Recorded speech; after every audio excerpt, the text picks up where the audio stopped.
Hi everyone, it's Mark of the LandRover, and here we have our new headlight surrounds.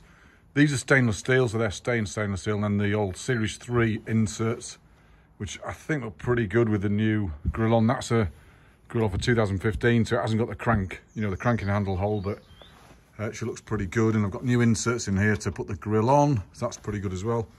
Then I think I'm going to spray the bumper in galvanised or zinc paint to silver it, and then remove these rubber stops, because the older Land Rovers don't have the rubber stops on, or the bump stops, whatever they're called. So I might take them off as well. But that's the front, pretty much. Pretty much there. I'm going to get a Nakatanga, can't say the word, old-fashioned grille for the front.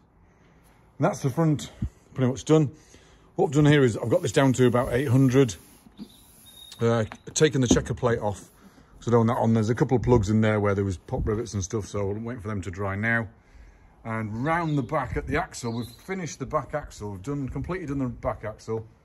I've just filled it with oil this morning, and lo and behold, I've got no drips. I mean, I have to renew these rubbers because the oil on these older axles, it comes out from the diff, out through the splines, and then the seal on the inside, the outer seal on the inside bearing. Is that right? Anyway, the outer seal stops the oil going into the bearing, so you've got to have these dust caps on or else you'll leak. So there's no leak on that side. And on this side, there's also no leak on that side either. I'm chuffed a bit because it's had a leak for about 2 years. So I'm pretty chuffed with that. So the other side, we've got the bonnet's done as well. I've got a little plug in there where I had a pop rivet, so I've plugged that. That's all at 800, so that's done. And if I wander over, we haven't got a bonnet on yet, but if I wander over the courtyard, and Charlotte's been rubbing down the bonnet this morning, getting it down to 180. And this little baby is now our bonnet. So it's painted in polyurethane paint. And that's I think it's had 6 coats. We're waiting for it to dry now, then we can polish it, clear coat it and polish it. But that's a pretty straight bonnet. Fairly chuffed with that. And of course we've got new hinges to go on it, so we'll come back around here again. We've got new hinges to go on, and even got the, I'll show you, we've even got the mounts with the rubber washers on.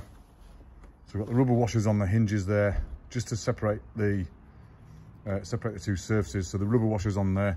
Then what I did was I put a rubber washer on this outrigger under here. That was a job this morning. I'm not sure if you can see that. But there's a rubber washer that goes just between the new outrigger and the bracket. So that's on there as well. Fuel tank's got to go on next, of course. That's a bit of a pig, so I'll have to take the sills off to do that. And then we'll put the original, this was a chap on a forum. Well, actually, I met him at the show last week. He actually came round to deliver something for, well, the bonnet for us. And he told me the exhaust was in the wrong place. So now we've got the exhaust with the correct bracket on, the correct rubber. This I've got to cut off. This was what someone had put on there, so I've got to cut that off. But that's the correct rubber and the correct exhaust bracket on the exhaust. And then I've done the rubber up the front end as well. So the back end underneath is now looking pretty good. We've got to bleed the brakes, of course. That's what a brake pipe is clamped off. Next job then is take the rear prop off, and do that transmission brake. Make sure that's all right.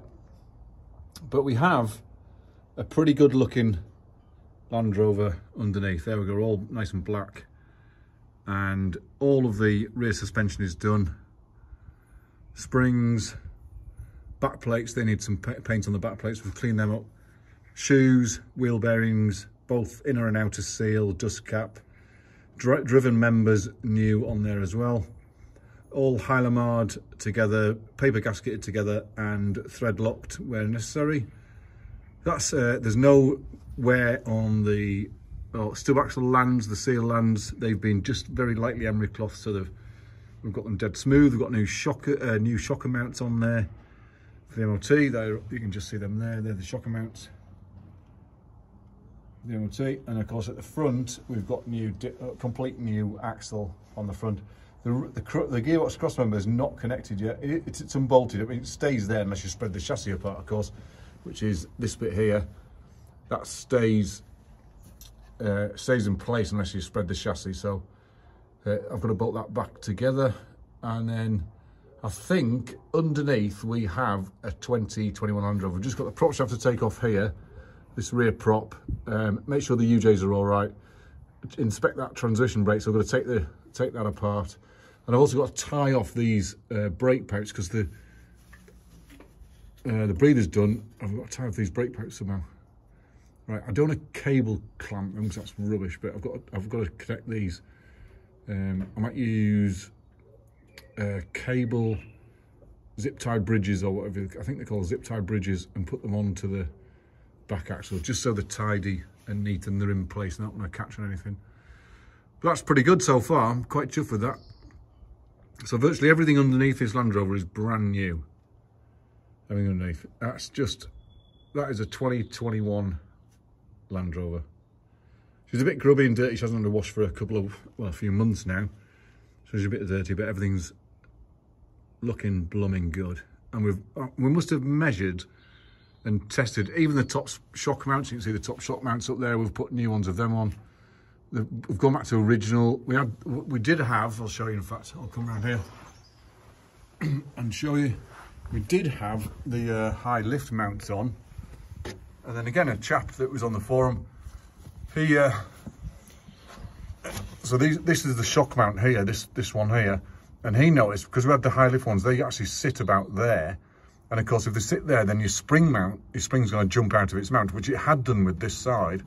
It jumped out, so we put the original spring mounts back on, which are at the right height, so they're quite high, and then the spring will stay solid no matter what the terrain, no matter what terrain we go under.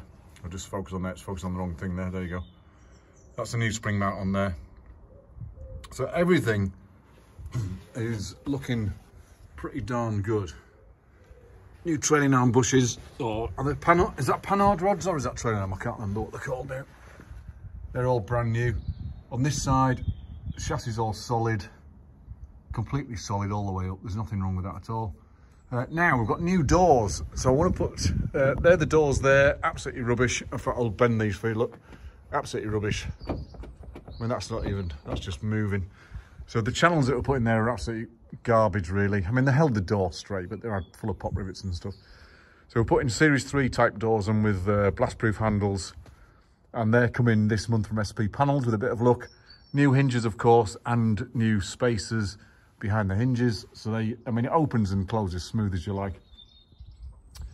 And what's next then? Next is to finish off the floor, because we've got to finish off the floor. There's a new floor plate being put in up there just to replace that rusty bit up there. And underneath, front prop shaft, I've got to replace that, of course.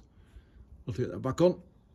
And then I think underneath here we're done. Wiring the front lights, of course. Bah, she's grubby there, isn't she? I'll have to give her a wash there. But she's solid. As solid as you like, Land Rover.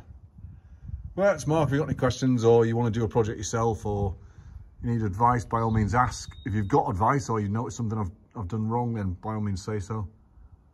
You can see all the new hub underneath there. The diff's perfect. We'll fill the front hub with oil as well. That's with, I think it's EP90, is it? Can't remember. It's on the packet anyway. Chuffed to absolute bits with this. Chuffed to bits. And when we get the bonnet on, it should look like a Land Rover once again. So, my name's Mark. Thanks for watching, and speak to you soon.